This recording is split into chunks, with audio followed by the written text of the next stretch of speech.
12월 1일 날 피청구인이 결심을 하고 그다음에 김영현에게 손차 지시를 해서 사령관들에 대한 지시가 이루어진 부분 관련된 부분입니다. 갑 제29호증의 1 김영현 피의자 신문 조서 중에 하이라이트된 부분 보시면 피청구인이 비상계엄 지침을 주면서 국회와 선관위에 중점적으로 병력을 투입하고 부정선거 논란과 관련해서 시설을 확보하고 체크하라고 지시한 부분이 진술되어 있습니다. 다음 장입니다. 같은 김영현 피신 중에 갑 29호증의 4부분입니다. 피청구인이 12월 1일 날 비상계엄에 필요한 문건 및 필요 병력을 물어보았고 수방사 특전사 투입에 대한 설명을 들은 뒤 계엄 준비를 지시했다는 부분이 다음 장까지 이어집니다.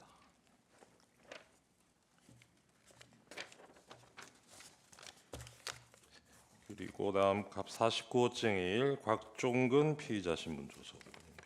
곽종근은 12월 1일경 비화폰으로 전화를 걸어온 국방부 장관으로부터 선관위 등 6개 지역을 확보하라는 지시를 받았고 국회, 선관위, 민주당사, 여론조사꽃 등 장소를 얘기했을 때 말도 안 된다고 생각했다 이렇게 진술을 하고 있습니다.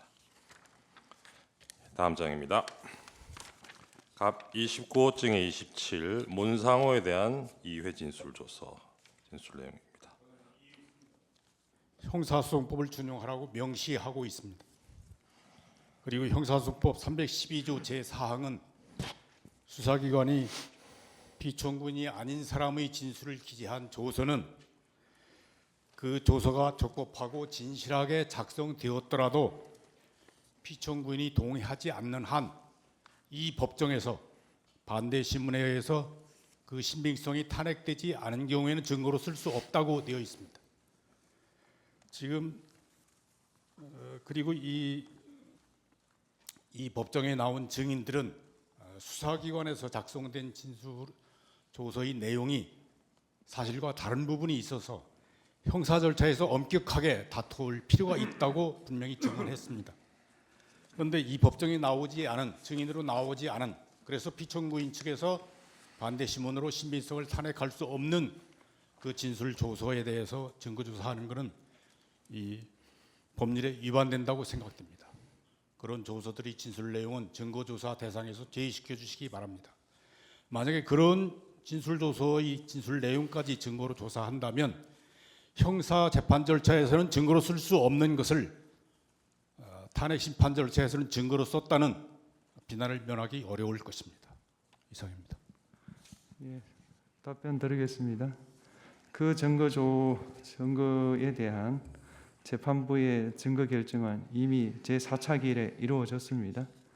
따라서 지금 이 신청하는 것이 기간을 놓친 게 아닌가 하는 생각도 들고 이미 그 점에 대해서는 2차례 이상 재판부 의견을 밝혔기 때문에 증거조사 채택한 것은 그 소리에 대해서 증거조사를 택한 것이지 진술 내용에 대해서 증거조사를 채택한 것은 아닙니다.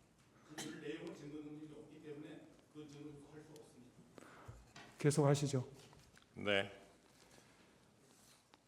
29호증의 27 문상호 진술 조서입니다.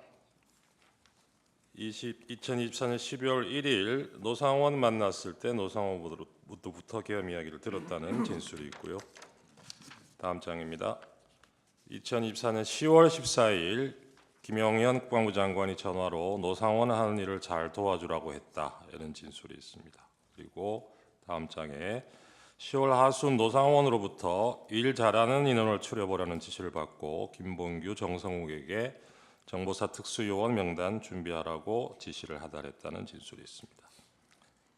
다음 장에 보시면 노상원이 부정선거 여론조작 얘기하면서 야구방망이 등 도구 준비를 지시했다는 진술이 있습니다. 다음 29호증의 25 여인영에 대한 진술조서 2회 중에 인용 부분입니다.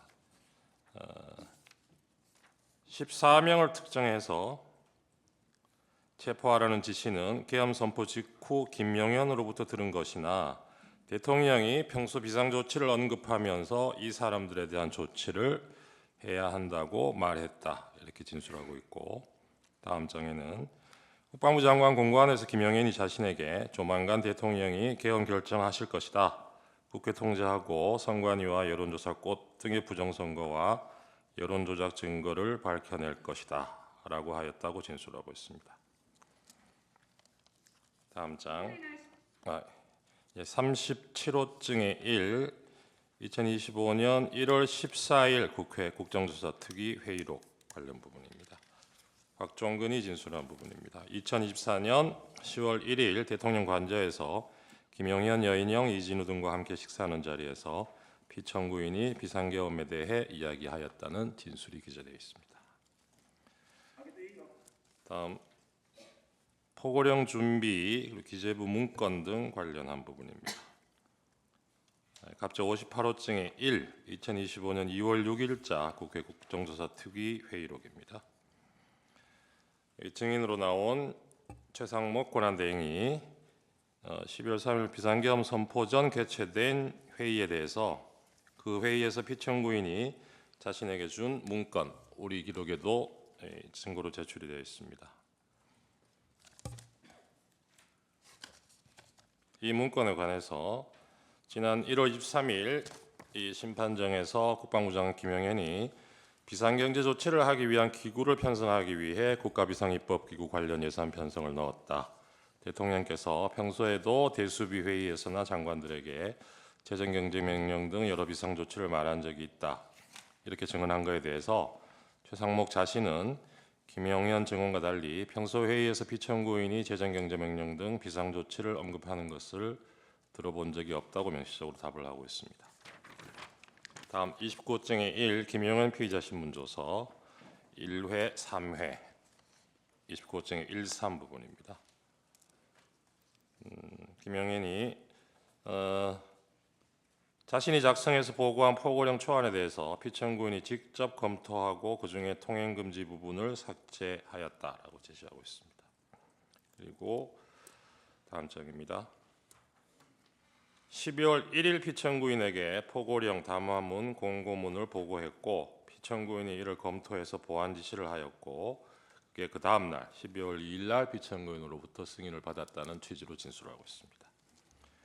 29호증의 24 비상계엄 당일 대통령이 기재부 장관에게 건네준 문건입니다. 이 내용을 보면 사망의 세 번째 항에 보시면 피청구인은 이 비상계엄의 기회를 이용해서 국회를 사실상 해산하고 이를 대체할 비상입법기구를 구성하고 있었다는 점을 알 수 있습니다. 아울러 피청구인과 김용현은 이런 문건을 기재부 장관 외에도 국무총리, 외교부 장관, 행안부 장관, 경찰청장, 서울지방경찰청장에게도 교부하였다는 점을 알 수 있습니다.